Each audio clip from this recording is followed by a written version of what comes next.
executives who hear this idea of service, they might be thinking, again, devil's advocate, they might be thinking service comes at a cost. And my service and my loyalty is to my shareholders or to my bottom line. Well, can you speak to that? Because you've had P&L responsibility over the years. I'm sure you've felt these kinds of pressures. How do you take the coaching that Steve is providing, the spirit that we all, in spirit, you go, yeah, service, that's exactly right. But how does that apply in the C-suite? If the culture and the way that people behave in it aren't aligned with results, there's no there, because the reason that people come together is not just for a kegger on Friday. People who put an investment into the company are wanting a return on that, and that's part of it. Humanity comes into it. To me, that's to lift the boats even higher. It's not a oh well, we need to have a kumbaya moment in our organization in order to tick the box of humanity. It's really all about how can an organization be better and eliminate these sources of friction. The idea that people have to check their home life or their other life at the door of the workplace has been crazy for a long time. Dysfunctional, it's uneconomical. So I would just say that leader has responsibility to make decisions. Creative collaboration is a part of it, but ultimately somebody's got to decide, and somebody's got to say this is the culture, and then shift the culture when necessary. But results are not independent of everything that we're talking about. Coaching a leader is to help get better results more efficiently. Bringing service into the equation is for the same reason. So all the things we're talking about is how can organizations get better, be more productive, and keep the people that want to make it happen and who can make it happen because they're happy in this context of clarity, service, agreements, not dysfunction, expectation that is somehow opaque. And Steve, I wish I could put a period on this sentence, but as you know, there are times when I just can't. I just have to stop. So I'm stopping. That's right. It's powerful stuff. I'm glad you're going on. This is powerful stuff, and it needs to be said. And Will, what you were saying, and you guys, you guys dovetail beautifully, and that's why the book works on so many levels. But one of the discoveries that I've made in the course of my own journey is exactly what you're saying, is that coaching works for me because it works, because it shows me how to get out of my own way. And the thing that I've discovered is that how you show up creates the world around you. And that's not just true, at least that's what it looks like to me. That's not just true for a coach or a CEO or a leader or an entrepreneur or beyond the labels. How you show up creates the world around you.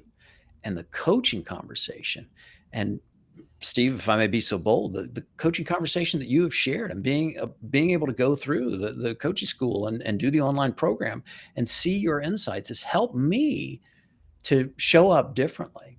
And I think that this book is going to help a lot of people, a lot of coaches, to see what the leadership conversation can look like and the capabilities that are available for coaches, but the capabilities that are available for executives, for current leaders, for aspiring leaders, and just for people who want to be better human beings. Coaching works because it works. And the way that it works helps leaders to show up differently. And that's what makes things easier. Yeah. Much easier. If service were seen by a leader as only a cost, then the coach needs to spend more time with the subject because, like Will says, nothing we're talking about and nothing I'm coaching a leader on is in contradiction to the bottom line being served. It has to fit. That's the name of the game we're playing. It has to fit inside that.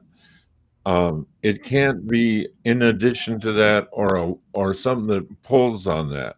So if my leader cannot grasp service as something that serves the bottom line, we're not there yet. My coaching hasn't landed yet.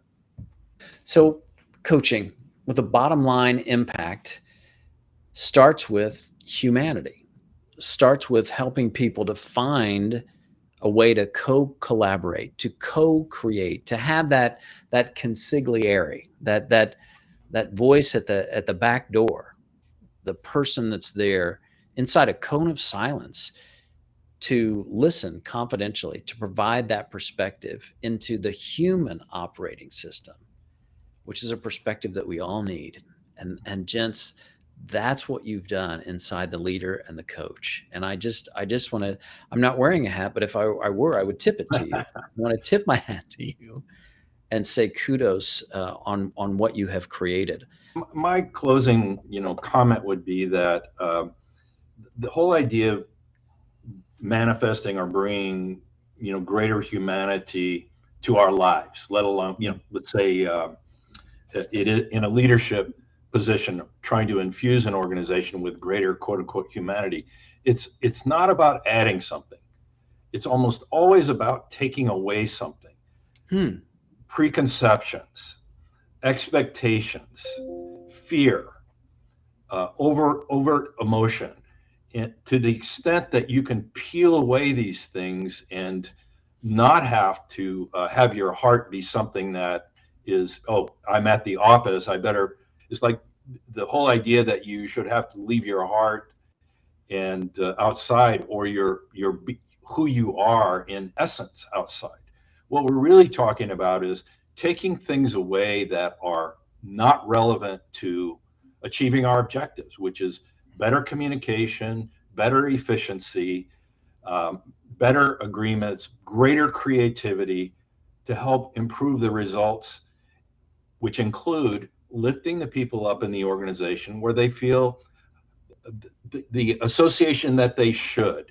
They're spending so much of their life there. Why shouldn't it be a life too that doesn't require them to wear armor and to create a persona that really only has relevance there, and it's dysfunctional. So I would just say that humanity is about exposure of what's there, not having to bolt on things or get a class that says I have a certificate, I speak the humanity language. It's not that. It's taking away so we can be more open.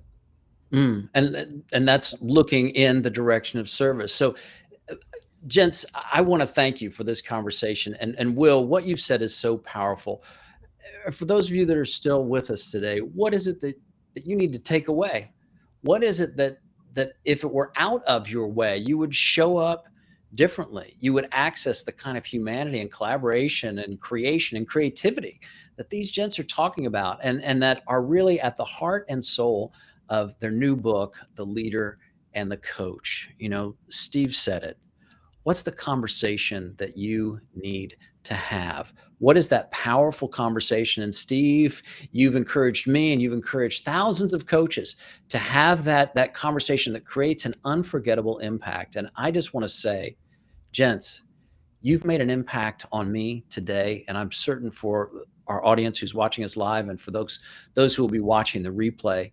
But I'm deeply grateful for the service that you provide, for your willingness to look in the direction of what is completely contrary to the command and control model of leadership, as well it should be, because times have changed, companies have changed, the world of work has changed, and I am changed because of this conversation. So again, my deepest gratitude to both of you. The book is called The Leader and the Coach. It's available wherever fine books are sold. And you can find out more about Steve Chandler on his website, stevechandler.com. Be sure to follow Will on LinkedIn and access free resources via his blog.